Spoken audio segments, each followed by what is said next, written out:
दुर्घटना घटाइबाकू होइछि षडयंत्र। पथर खंड काठ लुहा प्लेट आउ एबे पुणी ट्राक रो मिलिछि गैस सिलिंडर। पुणी उत्तर प्रदेश रे देखिबाकू मिलिछि एभली किछि दृश्य। तेबे कोनोसी अघटन घटिबा पूर्वरु ट्रेनटी अटकी जाइछि आउ दुर्घटना षडयंत्र विफल होइछि। मिलिथिबा सूचना अनुसार Kanpur Dehat जिल्लार Prempur rail station truck उपरे रखा जाइथिला गैस सिलिंडर।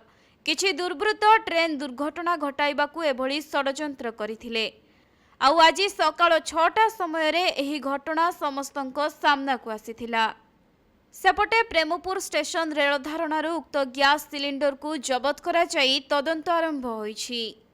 तेबे कानपुर एक मालबाही ट्रेन प्रयागराज जाउथबा समय रे ट्राक रे थिबा सिलिंडर उपरे लोको पायलटଙ୍କ नजर पड़िथिला। आउ से संगे संगे ट्रेन को अटकाइबारू एक बड़ अघटन टळी जाइछि।